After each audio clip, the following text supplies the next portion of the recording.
నమస్తే K24 news. స్థానిక ఎన్నికల్లో బీఆర్ఎస్ సత్తా చాటాలని రసమాయి బాలకృష్ణ పిలుపు. రానున్న స్థానిక సంస్థల ఎన్నికల్లో బీఆర్ఎస్ గెలిపే లక్ష్యంగా ప్రతి కార్యకర్త సైనికుల్లా పనిచేయాలని మాజీ ఎమ్మెల్యే రసమాయి బాలకృష్ణ పిలుపునిచ్చారు. బెజ్జంకి మండల కేంద్రంలోని సత్యార్జున ఫంక్షన్ హాల్లో జరిగిన ముఖ్య కార్యకర్తల సమావేశంలో ఆయన మాట్లాడారు. ప్రతి పల్లెల్లో గులాబీ శ్రేణులు కలియ తిరగాలి. కాంగ్రెస్ ప్రభుత్వం అబద్ధాల హామీలతో గద్దెనెక్కి ప్రజల్లో విశ్వాసం కోల్పోయిందని బాలకృష్ణ విమర్శించారు. బెజ్జంకి మండలంలో ఇప్పటికే 6 ఎంపీపీ స్థానాల్లో 3 స్థానాలు బీఆర్ఎస్ గెలిచిందని గుర్తు చేసిన ఆయన రాబోయే ఎన్నికల్లో కాంగ్రెస్కు గుణపాఠం చెప్పాలని కార్యకర్తలకు పిలుపునిచ్చారు. ఒక 20 నెలలు నువ్వు ఆగు బిడ్డ, మళ్ళీ నువ్వే ఇంకోటి పేరు కూడా చెప్తలేరు, మళ్ళీ నువ్వే వస్తావు బిడ్డ అన్నటువంటి నమ్మకము ఇలా గ్రామాలలో మనకు ఉన్నది. ఇలా మనం చేయాల్సినటువంటి కొన్ని పనులు ఉన్నాయి. దయచేసి రేపటి నుంచి ప్రశ్నలు మొదలు పెట్టాలి. మనం 100% ప్రశ్న మొదలు పెట్టాలి. నువ్వు ప్రశ్నించే వరకు వాడు చెప్పిందే నిజమైపోతుంది. మనం ఇంకా కూడా గుర్తుపెట్టుకోవాలి. వాడు చెప్పిందే నిజమైపోతుంది నువ్వు అడగనంత వరకు. రేపటి నుంచి మొదలు కావాలి యుద్ధం. ఏం చేసినావో ఇవన్నీ చూసినా పెట్టండి. మనం ఎందుకు పెట్టాలి? మన అబద్ధాలు పెట్టాల్సిన అవసరం. పెరకబండ ఉన్నదే, పెరకబండరు రసమైన గ్రామ పంచాయతీ చేసిండు అని ఊరికే ఆ బండను ఆగం చేయలేదు. ఇగో ఇంత పెద్ద అద్భుతమైన గ్రామ పంచాయతీ కట్టించుడు, గ్రామ పంచాయతీ కింద మహిళా బిల్లు కట్టించుడు, దాని కింద బతుకమ్మ బొమ్మ పెట్టించిండు, రైతు వేదిక కట్టించిండు, కింద హిమాని చేసిండు అని ఎందుకు పెట్టద్దు? పక్కపంట పుల్లగాలకు జిమ్ము పెట్టించిన ఎందుకు పెట్టద్దు అంటున్నా. ఇవన్నీ పెట్టిండు. ప్లీజ్ టెల్ మీ కాంగ్రెస్ కాంతిగలరా, మీరు ఒక్కటి చేస్తే ప్లీజ్ ఇంకొకటి ఫోటో పెట్టగలరు, మీకు ట్యాంక్ చెప్తా పెట్టిందండి. ఏ ఫోటో దీనిలో ఏ ఒక్కటన్నా మీరు చేయగలిగితే మీకు కృతజ్ఞతలు చెప్పడానికి నేను సిద్ధంగా ఉన్నా. దయచేసి మీరేమని ఉంటే పెట్టగలరు. ఇది రసమైన చేసిన ఇట్లా పెట్టి గిట్టి పెట్టాలి కదా మనం.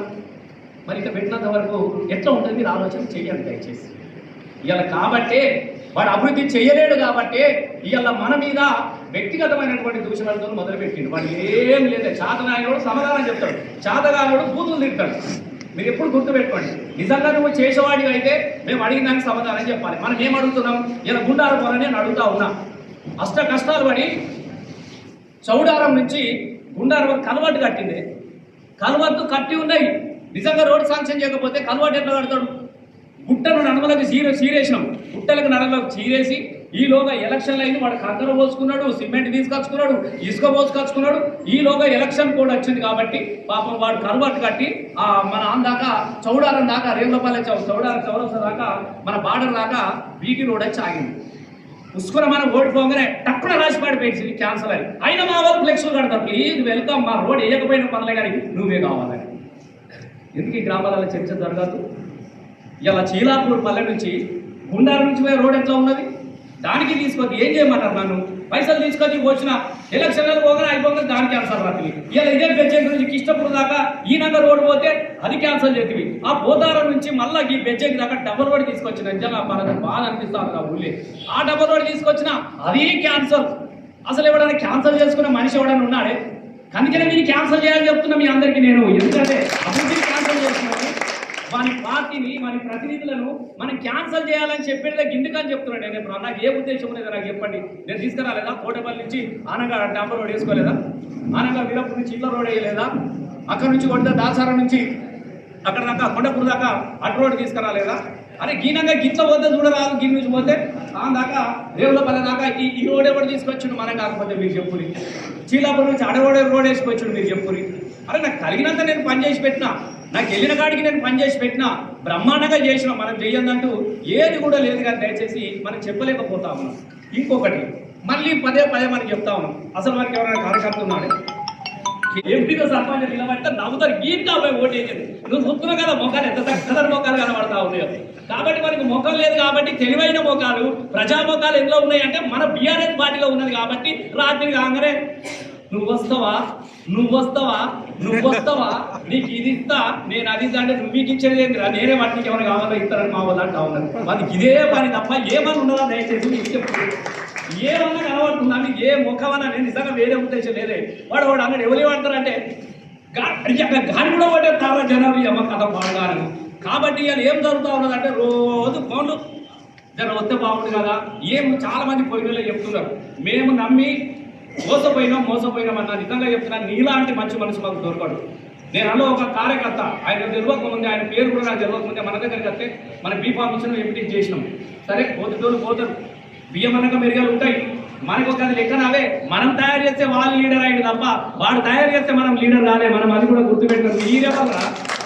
మేము భిక్ష చేస్తే కదా మీరు ఎంపీడీసీ మీరు లీడర్ అయ్యారు, మీరు సర్పంచ్లు అయ్యారు తప్ప మేము కాలేదు. గుర్తుపెట్టుకోరు. నీ ఆ సొంటలో 100 మంది తయారవుతారు. ఇక్కడ నా దగ్గర 100 మంది తయారవుతారు. ఎంతమంది తయారు కావాలంటే అంతమంది సైనికులుగా తయారు చేసే ఒక కర్మాగారం మన బీఆర్ఎస్ పార్టీ తప్ప వాళ్ళ దగ్గర ఏ ముఖం కూడా లేదు. నేను అంత మంచుకున్నాం కదా, ఇక మనకేందని చెప్పేసి మొన్న లేక మీరు ఉన్నారనుకో, నేను 100% చెప్తా ఉన్నా. దయచేసి నా గురించి మర్చిపోండి మీరు.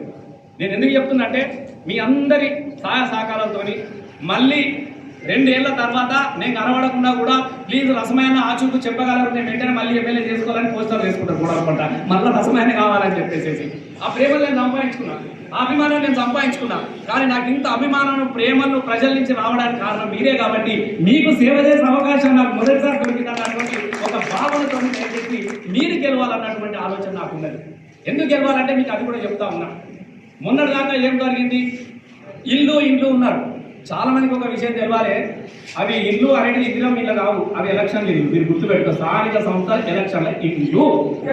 ఎందుకంటే రేపు మన ఎంపీటీసీ పరిధిలో అందరూ కలవండి, ఒక కరపత్రం వేసుకోండి, ఆ ఊరికి చేసి అని రాసుకోండి. ఇగో గిరిచ్చినాం బిడ్డ, ఇవాళ నీకు ఓటు కావాలంటే నా పుస్తకానికి 4000 నువ్వేం చేసినావు చెప్పి మా ఊళ్ళోకి రావాలన్నటువంటి ఒక చర్చ మనం పెట్టగలిగితే ఖచ్చితంగా రేపు ప్రజలు కూడా అర్థం.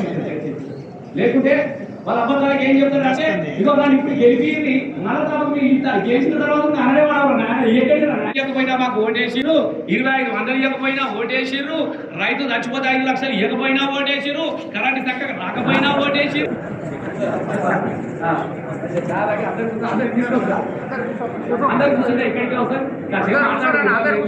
అందరు కూడా మరొకసారి పేరు పేరున ఉద్దేశపూర్వకంగా మరి వర్షం పడతా ఉన్నా కూడా మా మీద ప్రేమతో వచ్చిన పాతిక మిత్రులు కూడా ముఖ్యంగా ధన్యవాదాలు. జై తెలంగాణ.